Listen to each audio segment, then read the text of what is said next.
Welcome back, Queen. Hello, hello. How are you today? I hope you had a fabulous weekend. Welcome to another episode of According to Annie. I am Annie, your host, and it is an absolute honor to be dropping in with you today. So thank you. If you are new, welcome. If you're an OG, you know I love you. So thank you so much for coming back and tuning on in. Are you ready? I don't know if I'm ready. Today I really want to, I've been feeling the call for a little while now to delve into this topic and to share with you a little bit about this journey that I went on 12 months ago. And it's an interesting process because I'm usually pretty open and I'm very, very vulnerable, and I share a lot of things, and I share a lot of things that I'm working through as well in that moment. And this was a new level of healing for me, and it has taken me a good 12 months to really be able to integrate and really make sure that I've learned the lessons that need to be learned in order for me to be able to talk about it and to share from a place that's integrated and healed, as opposed to a place that's still processing.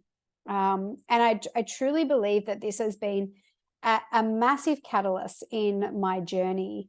And so I feel really called to share this with you. And maybe you'll be inspired by it.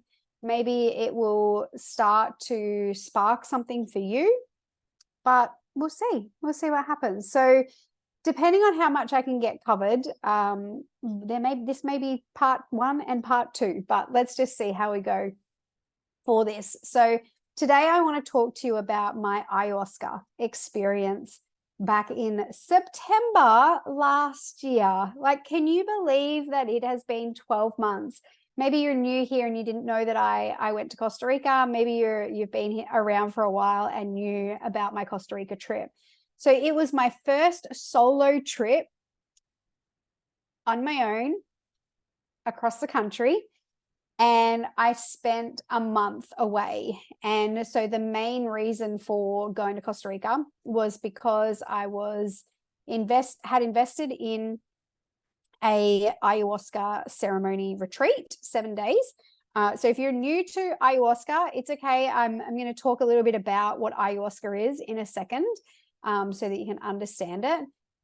But when I signed up for ayahuasca, I knew nothing about it, nothing at all. And they do say that ayahuasca is something that you need to feel the call for. And I didn't want to do a whole heap of research. I didn't want to hear what other people's stories were, what other people's journeys were. Like, I really wanted to make my own ideas and have my own experience. And so even right before I left to go to Costa Rica, people were asking me about, like, so what is it that you're going to? And I'm like, I'm going to an ayahuasca ceremony retreat. And they're like, what's that? And I'm like, I really don't know. And they're like, what do you mean you don't know? And I'm like, I really don't. Like, I know that it's like a ceremony. It's like plant-based ceremony. Obviously, I'm going to have like psychedelic effects. Like, I knew that. And I knew that it was something that was going to help me really heal deeper from the work that I had already been doing. And I think, people ask me, should they go and sit with ayahuasca? And I don't think that it's something that anybody can decide for you. I really think that you need to decide for yourself. But what I would say is that you probably need to have been on your spiritual journey for a little while, because ayahuasca does not muck around. Like, the actual medicine itself, she is going to give you what you need. And if you haven't been doing some inner work, you may not be prepared to actually uncover what is about to be uncovered. So just from my personal experience, I don't think that there's any way that I would have been ready to sit with the medicine until last year, because I needed to do a lot of inner work. I needed to really develop my own spiritual practices as well, because the lead up, the pre-retreat lead up is quite intense as well, to prepare your body, your mind, your soul, your spirit, in order to really get the most out of ayahuasca. So I really think that, yeah, it's something that you need to feel the call for. So I read about it in Will Smith's book. He talked about it at the very end of his book about like doing a plant medicine sitting in ceremony, and like he didn't go into a lot of detail around what it did for him, but he did talk about it. So that was probably when I first started to like hear the word. And I remember laying in bed that night and Googling it and being like, what even is that? And I was definitely intrigued by it. And then last year I started working with a very spiritual mentor. And she was a huge catalyst in my journey, huge catalyst in self-love, in removing like sexuality, shame, in like just so much belief systems got rewritten with this mentor. Like she was a huge catalyst in my journey. And she was talking about as well. And I was listening to her podcast and she was sharing about her experience. And so I just started to hear little bits and pieces of it. And then this spiritual mentor that I was talking about, she had a few women connect with her and ask her, like, you know, would she be interested in hosting a ceremony? And the traditional like ayahuasca is it's a shamanic medicine, and there's a lot of tradition that it goes along with it. And so I think that with the feedback that she was getting from her community, she was like, maybe this is something that I could potentially host at a retreat center and bring all these women together so that they feel safe. And so she started advertising for it. And I was like, I need this. Like, I don't know what it is that I need to unpack or what it is that I need to uncover, but I need this. And I felt like I had done so much healing stuff on my own, and I'd really worked through a lot of heavy things prior, and there still felt like there was some things stuck. I didn't know what they were, but I still felt like there was some things that I needed a little bit of extra help with. And I really hadn't done any kind of drugs or any kind of psychedelics or anything like that prior to this. I barely drank alcohol. So this was like a new path for me to embark on.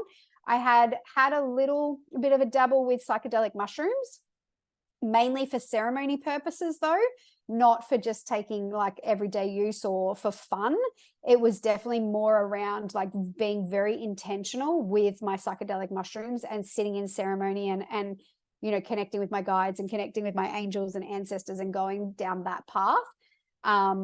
So they're definitely, I had dabbled in that, but yeah, that was really about all. Haven't really, I'm not into smoking. So I haven't really done that. Not into weed, like none of that kind of stuff. I had like a couple of like brownies, cookies, some gummy bears, like that kind of stuff, but nothing like hardcore.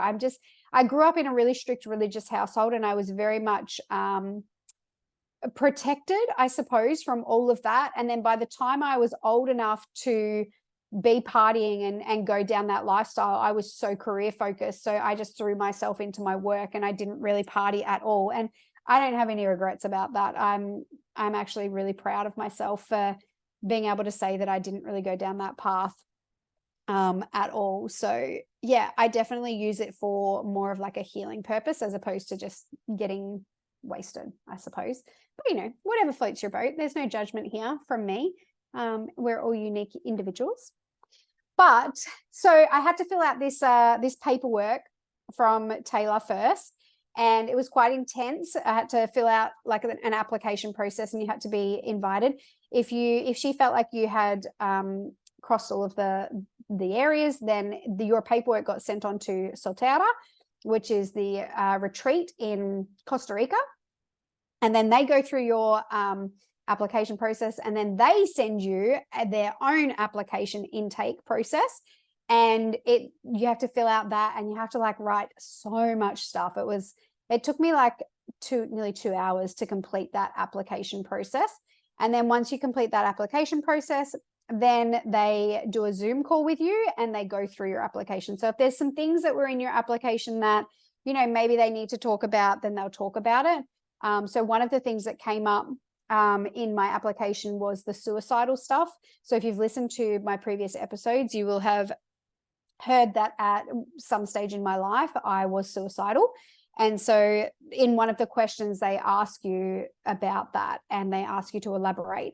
And so the reason that they need to know all of that stuff is because they need to know how the medicine could react. Like the medicine can react to different people in different ways, but if they have a bit of a background knowledge of what trauma this person's been through, then they can kind of support you through it. And so I did get asked some lengthy questions around the suicidal stuff, more so I believe just from a, like, how would I feel if that came back up? You know, have I worked through that? Have I gone through therapy through that? You know, how do I feel talking about it now? And all of that, just to really make sure, because you just don't know what she's going to show you. And when I say she, I'm talking about ayahuasca. And so they really want to make sure that you're supported. So they were some questions that I got asked. And then from there, then you start your diet. So you're a dieta, which is 30 days prior to you sitting in ceremony. And so your food, your meditations, like your spiritual practices, your movement is all very, very restricted. So your food's very much restricted. They recommend like no sex prior to, just because of the hormone imbalance. Like they really want your body to be such a clean vessel so that the medicine can do what it needs to do. And it's not trying to fight through toxins or, you know, try to like fight through hormones and stuff like that.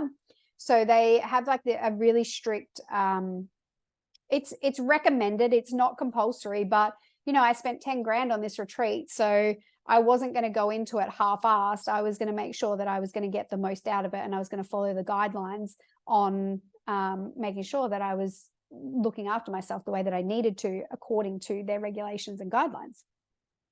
So the food was not too bad. I was okay with the food side of things, but the like no morning cacao, which, like, if you've been following my journey, you know that my morning spiritual practices are I'm very devoted to them. And so not having my morning cacao definitely really gave me an opportunity to reflect on how much of a habit it had become, and how much I was potentially relying on that as well. So yeah, it was interesting to just observe for that 30 days prior.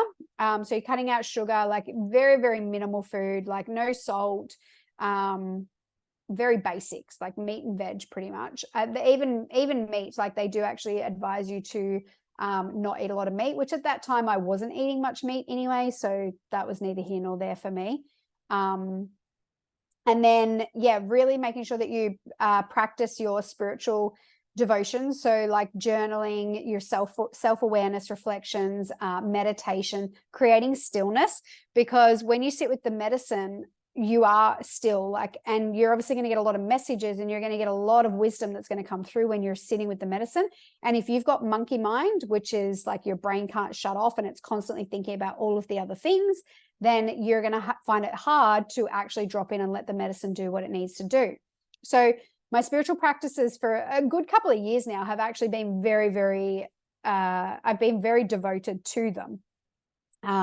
So yeah, so like that. And then, yeah. And then you take off. And so I set off, I was in Costa Rica for 9 days prior to being in retreat. I had my OBM, my operation business manager, come over as well from where I think she was in New York at that stage, come over, and we spent a little bit of time together and did a little bit of planning and had a great time in Costa Rica. It was so beautiful. And then from there, then I went into retreat. And so I only knew a couple of the girls that were in retreat. There was about 22, 25 of us. And one of Taylor's requests was that it was an all women's retreat. And so normally soltera in Costa Rica, they have it as mixed. So normally it's men and women, but part of Taylor's request was that she prided herself on, creating a safe community for women. And so she had asked, was it okay if we just had an all women's one? And they were fine with it as long as all the spaces were filled, which Taylor has a huge community and she's very much a trusted authority in her work that she does. And so I wasn't surprised that she had those spots filled. So then I went into retreat, and it was really interesting because I've had a lot of sisterhood wounds over the years, like starting way back in primary school. And so I've really kept myself over the years very much out of friendship groups, because I've always got hurt. I've always been abandoned. There's always been bitchiness. There's always been nastiness. And I just can't be fucking bothered with it, to be honest. So I've always just thrown myself into work, and I've always used work as my excuse as to why I can't get close to people, because I'm like, I'm just always so busy. I don't have time to catch up. But the truth is that it was just a wound for me, and I was really scared to be seen, and I was really scared to not be fitting in, and I was scared to be heard. And so I just removed myself from ever being in any situation like that. And so that was coming up. All of those fears were coming up, knowing that I was about to be in probably one of the most vulnerable states that I've been in front of a bunch of women as well. And so that was, my sisterhood wound was very present as soon as I arrived at the retreat. And I had already done quite a fair bit of work with Taylor around all of that. And definitely had rewritten some of those stories, but I think that those stories were written more so in a virtual community, not so much in an in-person space. And so going into an in-person space was a lot, because now, like, I couldn't hide behind a screen. It's easy to be behind a screen and build a connection with someone, but to actually be really, really seen, like physically seen, is another level. And so that was like something that was definitely bringing up a lot of that for me as soon as I arrived. And so before I go in and share more about my journey, I actually just want to share with you a little bit about, I've pulled up the website, and I just want to share with you a little bit about what is ayahuasca, because before I go in and share with you my journey and my experience and the ceremonies that I had, I think it's important, maybe if you feel like you want to understand it a little bit. I still, even after 12 months, I still don't really know what the fuck happened, to be honest. I just know that I got to trust and surrender into the entire process and really listen to what my heart was guiding me to. But perhaps you do want a little bit of information around it. So instead of me trying to explain it, I'm literally going to read it from the website so that I don't fuck it up on you and you understand from this point of view. So ayahuasca is it's a plant that's based in the Amazon, and it's been used in a sacred context by indigenous and lots of healers in Peru, Colombia, and Brazil for thousands of years. Now, it is made from a mixture of 2 or more plants that are found in the Amazon jungle. So the vine and the leaf. So 2 different types, and they both contain powerful psychoactive, which is DMT, which is a brew that is capable of inducing an altered state of consciousness. And so the word ayahuasca actually translates to the vine of the soul or the vine of spirits. And it does vary, obviously, across the region in its name, but it's very, very much traditionally used as a therapeutic tool in order to diagnose or treat illness. And like I said earlier, it's a shamanic way of communication as well. And the origins of ayahuasca have been lost throughout history. And then obviously it started to come back a little bit more. So the original, there's so much on the website. So if you want to go and check out the website and have a look at it, by all means, go through and have a look. But it is essentially a plant medicine that you drink, and within it impacts and affects everybody differently. It just depends on the person. But for me, it was anywhere between sort of from taking it anywhere from like maybe like 10, 15 minutes through to like half an hour for it to actually like kick in. So from the shamanic point of view, it's most illnesses and diseases are manifested because of blockages of energy that are stuck in the body. And so what this medicine does is it actually allows that trauma to be released with the help of the shamanic women, or what do they call them? I can't even think of what they call them. Like the shamanic healers. And they can like actually allow the energetic blocks to be released out of the body. It's fascinating. It is so fascinating. But the original, which I found really interesting, the original medicine was not actually designed for Western people. So we were not supposed to take it. So there's two parts to the ceremony that I believe are really important. There's the number one part, well, three parts actually, I'm going to say. The number one is the intention that you set before you sit in ceremony. The second part is obviously the drinking of the medicine, the plant medicine. And then the third part is the ekeros, which is what the shamanic healers sing. So they sing the music of the plants. It's phenomenal, like hearing them sing. And so we were actually lucky enough to have a mother and daughter, which meant that our entire retreat was all women, which was so beautiful. And it was so powerful to have all of these beautiful women in one space, all healing and growing together.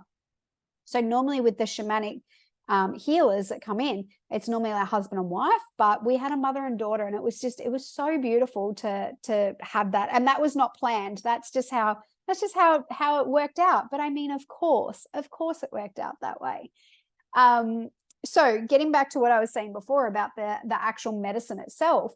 So the Westerners were not actually supposed to take the medicine. So they were supposed to just partake in ceremony, and it was only supposed to be like the traditional people that were supposed to take it, not Westerners. But what they were finding is that Westerners were so disconnected from mind, body, and spirit with the lifestyle that they were living, that even when they were sitting in ceremony, they were struggling to connect with the medicine and have the medicine do what it needed to do with just the ekeros.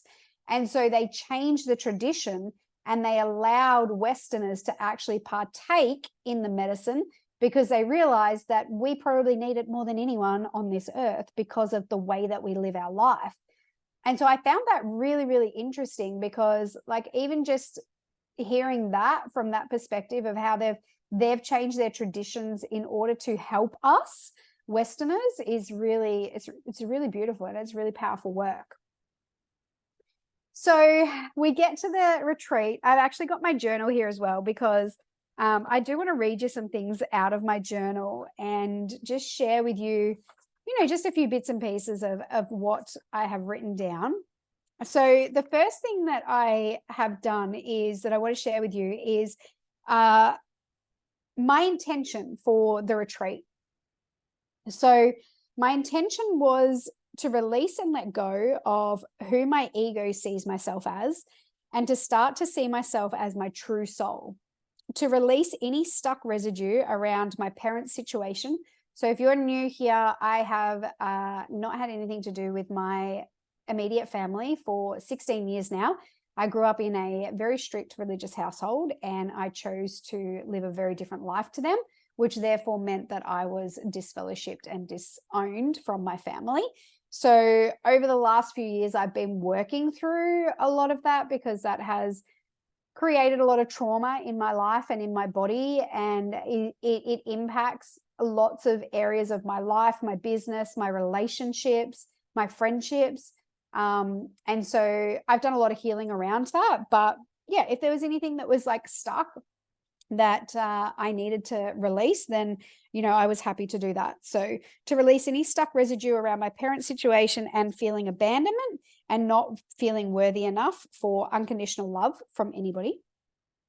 To let go of whatever was holding me back from stepping into my most aligned version of myself. and to share more of my medicine with the world in an effortless way. And then there's a situation that had occurred with my brother when I was growing up.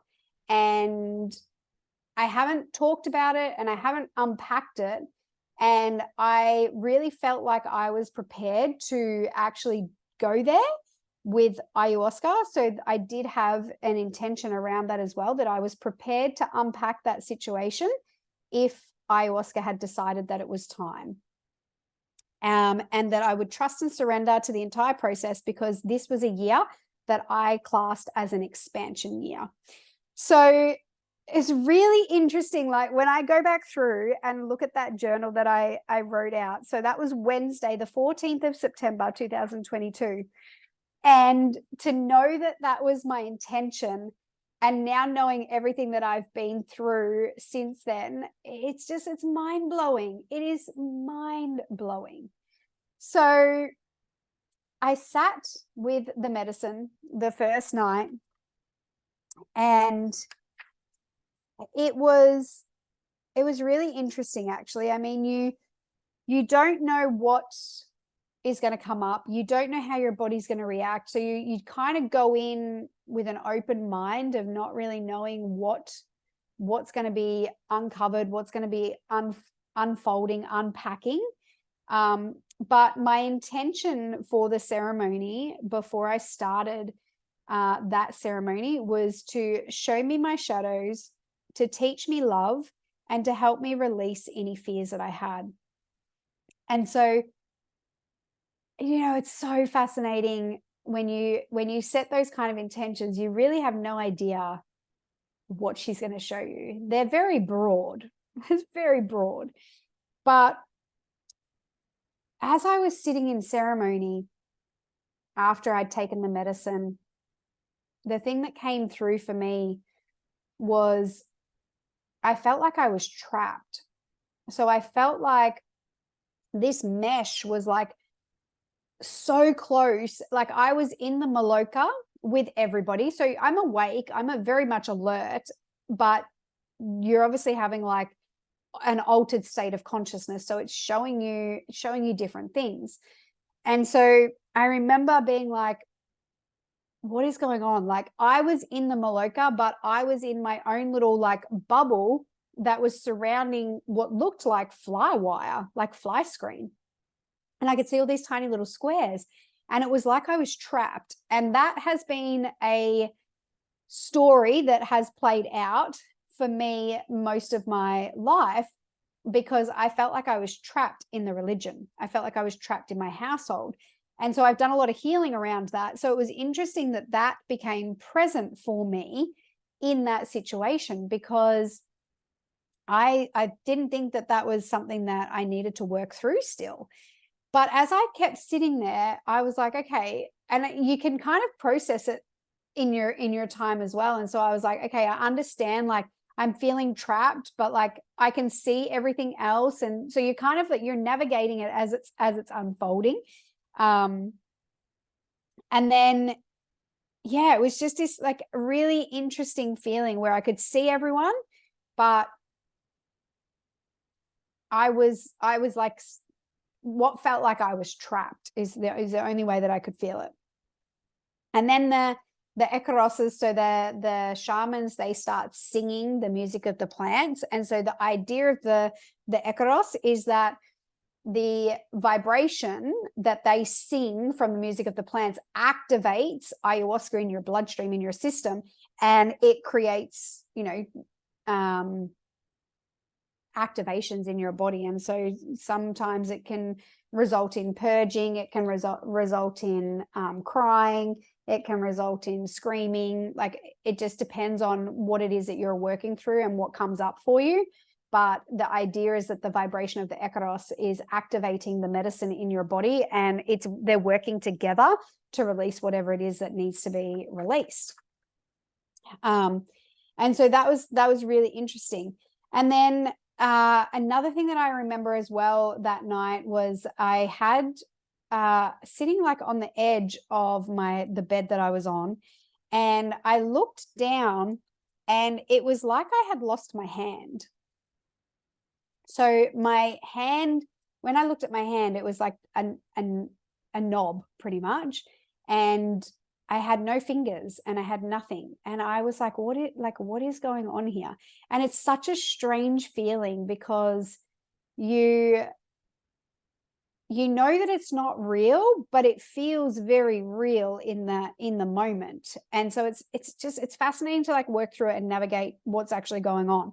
And so my hand was like completely chopped off, but I could like grab my bucket, I could grab things. And so I could feel my fingers doing what they needed to do, but I couldn't see my fingers. Like I literally could not see my fingers at all. And I was like, what is going on? And so my biggest reflections around this particular ceremony was a lot of it was coming up around my body image stuff. And so throughout my entire life, I have worked through a lot of body image. And so if you see this like confident version now, I was not always that. And even still now, I do have moments where I have body dysmorphia, and what I see in the mirror is completely different to what actually is happening. And that stems from very early on with like nicknames that my dad gave me, from relationships and humiliation that happened in my relationships around my body. Like there's been so much that has happened and uncovered. And even with like, you know, humiliation around body parts that has been said with my partners to their friends, and just things like that have been really, really traumatic for me to work through. And I've come a long way. I've come a really long way, because even the woman that I would see, I was constantly on a diet, I was constantly slogging myself at the gym because I felt like I had to, because what the woman that I seen in the mirror was someone that was, you know, size, in my mind, she looked like she was like a size 26 plus. Like she just looked so big. And you know, it's not until, you know, years later that you look back at those photos and you're like, what the fuck was I thinking? Like, I'm sure you've done that as well. You know, you've taken photos, you look at yourself in that real time, and what you see is completely warped. And then later on in life, you go back to that photo and you're like, I can't believe I thought that I was like overweight then. Like, I'm so tiny then. Like, how could I not see that? And I feel like that's been majority of my life. And then I've had partners in my life that have reconfirmed my body issue, my body conscious issues on top of it as well, which hasn't helped, because, you know, one of the biggest stories that I have is that someone can't love me unconditionally because my own two parents couldn't love me unconditionally. So how the fuck could I expect anybody else to love me unconditionally if my two parents won't love me unconditionally? And so that has been like a really big story that has been playing out. And then when I get in relationships and I have these guys comment on my weight, or comment on, you know, certain clothing that I'm wearing, or tell me that I shouldn't be wearing that because I don't have the right body shape for it, or you know, saying things like, do you really think you should be eating that? Like, oh, is this the size that you're going to stay at now? You're not going to try any harder? Like, just so many comments that were made about my weight that were just reconfirming that I wouldn't be able to find someone that would love me unconditionally. And that just kept playing out. And so whilst I didn't think that sitting in ayahuasca would bring up all of that, that was very much the theme throughout my entire experience of sitting with ayahuasca, was really delving into like what I seen in the mirror, and really helping me see myself as my true soul, which, remember at the start of this, I shared with you what my intention was. And that was to not see myself with what my ego sees me as, but to actually see myself as the real me, as the true soul that I have, and to lift the veil. And so to know that that was happening in the first ceremony just blew my mind with what she was actually already showing me. And yeah, so I think like just this trapped feeling that I was also feeling as well, was just that re-emphasizing that trapped feeling of being trapped in the religion and the trauma of that, and the self-acceptance that I needed to actually have for myself and not be reliant on someone else. So they were like my biggest lessons, I suppose, from my first ceremony. And it was just really showing me, to remember that whilst, I might have body image issues, and I might look at myself and be like, that's too big, that's too fat, that's like not flat enough, that's got too much cellulite there, that's not cool, your arms aren't cool, like whatever it is, whatever the story is. And I know that I'm not alone in this, and I know that a lot of women have these situations. What it was really showing me, I think, was the biggest takeaway that I got, was like, right now you have all of your body parts. So how would you actually be if you were missing a hand right now? Like, that's something physical that everybody could see. There's women out there that would look at my body and wish that they had my body.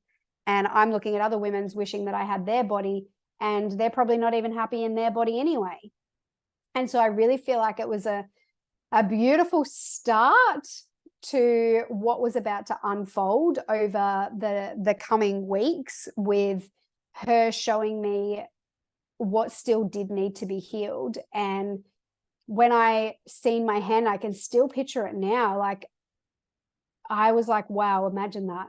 Like, imagine that there is people out there that do have missing limbs. There's people out there that don't have all of their parts. And it really made me so fucking grateful for the body that I do have and for what it has been capable of doing.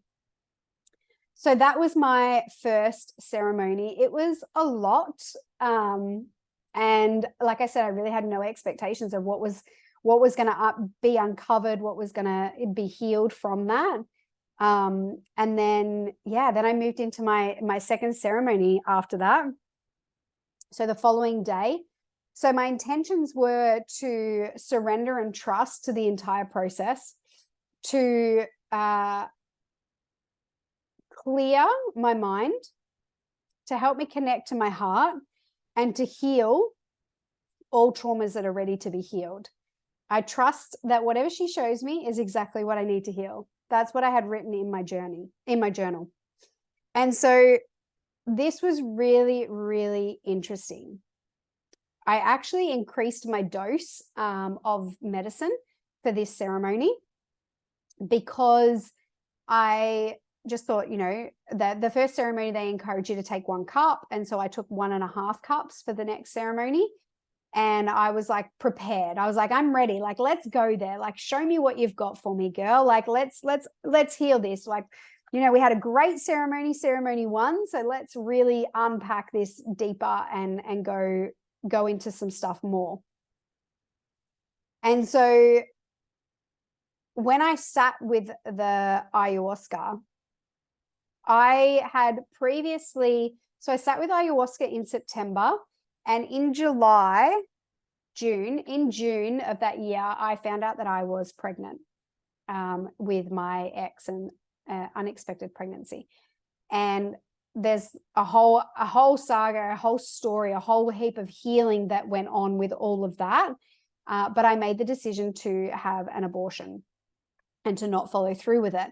And I know that happened at that time because it actually brought up something that happened in my life 10 years prior to that, where I was faced with the exact same situation and I had fallen pregnant. But that time I actually wanted to keep it, but my partner that I was with was very much against it. And I didn't have a voice, and I didn't have the confidence to actually speak my needs. And so I know that I got presented with that second opportunity to rewrite that story and to heal from that, because I held so much shame when I was 23 and had my first abortion after growing up in a religious household. Like, that was a huge no-no. I was already, in my mind, I was already doing such bad things in the eyes of my parents, from having a boyfriend and then having sex before marriage and then living with my boyfriend out of wedlock. Like, I was already doing so many bad things, and I held so much shame around all of that, that to then go down the path of now I'm going to have an abortion, like, that really didn't sit well with me.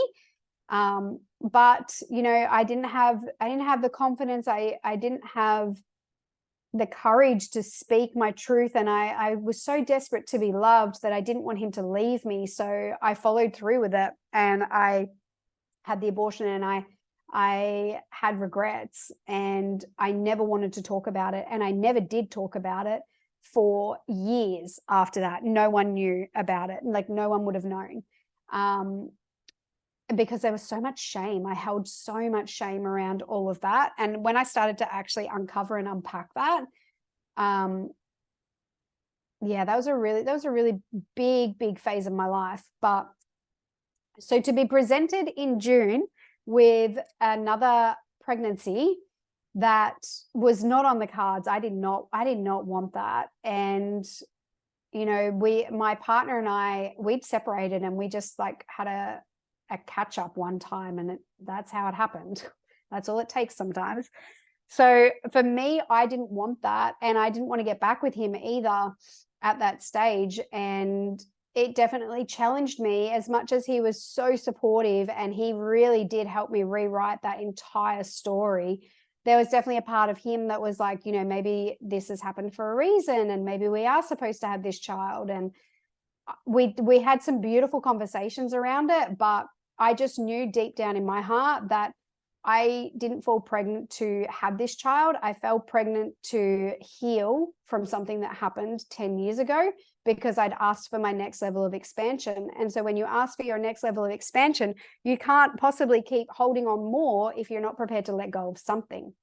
And so that's where I was able to really let go of what was happening and what was coming up for me, and also get to rewrite it from a place of me being able to share my truth and really expressing what it was that I needed in that moment. And I had that opportunity with him to really allow him to nurture and be that masculine figure that I didn't have the first time round. It was very traumatic the first time round for me. And maybe I'll do an episode around the two situations, because they definitely played a very big part in my own healing journey and my life. So I think that, maybe at one stage I will share more detail around all of that. So this ceremony that I was sitting through, I was really struggling with this ceremony, this second one, because it was like the medicine was struggling. And I was like, why is this not working? Why can I not drop in? And I could feel myself surrendering to the medicine, but then I could feel my logical mind wanting to keep me safe and not wanting to go into it, which is very common. It can happen. It's what does happen. She doesn't want you to go into the darkness. Like, who knows what you're going to uncover? But I really had no idea like what was actually going to be uncovered. And I was getting so frustrated that I wasn't able to drop in. And I was constantly repeating to myself, like, you're safe, it's okay, like, this is a safe space for you to surrender, to drop in, like, you can do this.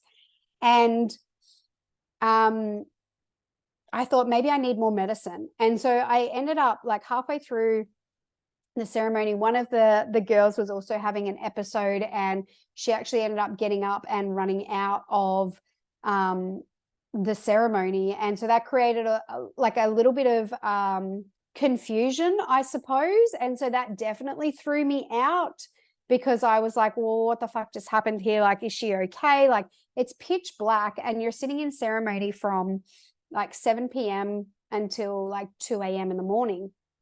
And so it's pitch black. You can't really see what's going on. You can hear your sisters like going through their process. Maybe they're crying, maybe they're vomiting, maybe they're, like not screaming, but, whatever process it is that they're going through, you can hear them going through that. And I was really struggling to just stay focused on myself. And I was becoming so distracted by everything that was happening. And I remember laying there being like, what the actual fuck? Like, seriously, this is ridiculous. Like, I paid 10 grand for this. Like, come on, like, drop in, Annie, like, get the healing that you came here to do. And which, you know, in itself is mind blowing. Of course, though, wanting to try and fucking control everything. Welcome to my life. And so I ended up asking for some help, and I got her to come over. And I said, like, I'm really struggling. Like, I think I need some more medicine. And she was like, okay, well, tell me, like, what is it that you're struggling with? And I said, I'm so distracted by everything else right now. I can't drop in. Like, I'm annoyed. I'm frustrated that, you know, everyone else is having their journey and I feel like I'm not even having my journey. And like, I'm getting annoyed that I paid the money to be here. And like, why can't I drop in? Like, maybe I just need more medicine. And the facilitator said to me, you know, I think she's working perfectly. And I was like, you think? I was like, I don't think so. She's like, no, I think she's working perfectly. And I was like, okay. And she's like, where else in your life do you get distracted by everything else that's going on and don't stay focused on your own journey? And I was like, oh, ouch. Okay. Yeah. Okay. I can see this. Yeah. Like, that definitely does happen. Yeah. Like, when I'm at home and I'm trying to work, or, you know, I'm trying to create something, or I'm trying to, whatever it is. Yeah. I can get distracted quite easily. And she's like, so I think the medicine is actually showing you exactly what you need to see. So how about, instead of fighting it, you listen to what she's trying to tell you right now. And then if you still feel like you need more medicine, then, you know, we can get you some more medicine. I was like, okay, cool. So I remember like laying back down, and I was like, just then having this big reflection of like, oh, okay, like, right. So interesting. Yes. So here I am getting distracted by everything that's going on here. But in actual fact, she's showing me exactly what I need. But I had this expectation, because I had this incredible first ceremony, that it was going to be amplified the next day, the next ceremony. But that was on me, because I had this expectation and it didn't go according to my plan. So I was then getting worked up about it. But she was actually showing me exactly what I needed, because I need to actually be distracted by everyone else. So when she pointed that out, I was like, right, okay. And she said to me, like, I really invite you to reset your intention again and use the smoke from your tobacco. So they give everybody a tobacco stick, not to smoke, but to use the smoke of the tobacco, because it's a cleansing agent and it helps you be able to come back home. And yeah, it's very powerful, the tobacco smoke. So I was definitely able to. This second ceremony, I was able to also walk to my room after. So the first ceremony, there's no way I could walk. My body was not capable of doing any of that. I definitely had to just purely sleep in the Maloka. And I think I got up at like 5 a.m. the next morning and went to my room and hopped into bed. But the second night, I was able to actually, walk. And yeah, I had a beautiful sleep. And then, yeah, just that next morning, like, just spending some time just reflecting on, you know, what had actually happened and how I literally got everything that I needed, not what I wanted, out of that ceremony. And to just remind myself that, you know, what she is showing me is exactly what I do need to have. So that was my second ceremony, which was really interesting. And I think one of the biggest reflections that I also had as well was that, you know, over that past couple of years of the deep healing work that I've done, it's been really messy. It's been messy. It's been hard. It's been dark. It's been heavy. Like, it had been a lot. And so I think that I had actually become attached to what healing looked like. And so, because it wasn't dark and messy and I wasn't like going through the entire process, I was feeling like I wasn't healing. And so there I had associated that I was wasting my money, because in my mind, all of the healing work that I had done previously up until this moment was so fucking dark. Like, oh my God, I feel like I spent an entire 2 years fucking crying. Like, it was so heavy. It was so dark. It felt so alone. It was so emotional. There was so many ego deaths. There was so much that happened. And so in my mind, I had this idea of what healing needed to look like. And so this second ceremony, because she wasn't smashing me essentially, I was like, nothing's working. Like, I'm not actually healing right now. But it really showed me that healing does get to look like just resting. Healing does get to look like not having a massive big breakthrough. Like, sometimes just resting is the biggest healing that we can do. And I think that that was something that was really, really big for me to learn, especially moving into like that next level of my healing journey and spiritual journey, was learning that it doesn't always have to be dark and messy. And that was a really big takeaway and a huge reflection, because there's definitely a part of us, I think, that can get addicted to the healing. And it's like we're constantly looking for what's next, like what's next, what's next, what's next, what's next, instead of like allowing us to realize that healing can also occur with going for a walk along the beach. Like, you don't have to be sitting in dark ceremonies, or you don't have to be in therapy in order to actually be benefiting from healing. And so I think that was a really valuable lesson that I got to receive, because there was a part of me that did believe that to heal, it always needed to be dark and messy, because that's all I had experienced. But it was because that was the depth of the start of that journey of healing. And now I can work through things so much faster, and I don't have days on days on days where I am still processing. I can process stuff a lot quicker now. But back then, I'd uncover something and that would be the theme for the rest of that month or 2 months. Whereas now I can work through something, within that night. But that's taken a lot of practice to get to that stage. So that was just like this really, really big eye opener, I suppose, that I had come through from that second ceremony.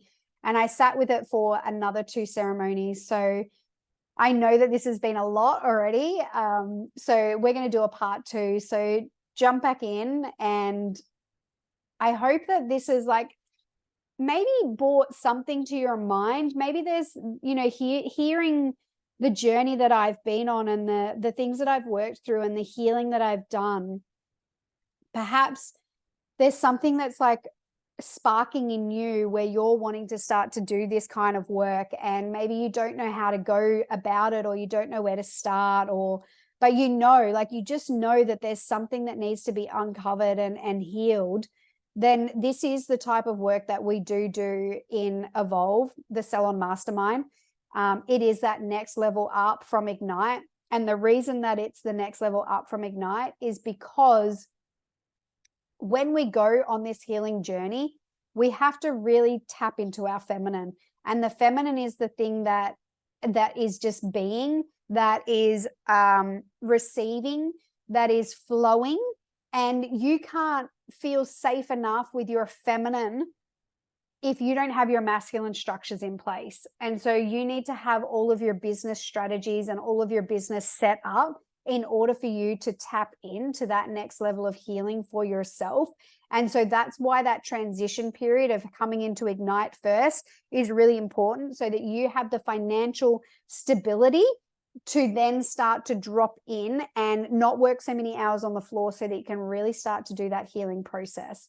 So if you are wanting to like start to delve into this kind of work, like I said, like my journey has been phenomenal, and I've learned so many things, and I've learned so many modalities and new age techniques that I bring into Evolve, because I truly believe that that is the next level of embodiment of freedom, is being able to let go of those things that feel so fucking heavy, and the things that maybe you hold shame around, the things that maybe you're ready to let go of and no longer have them make meaning anymore.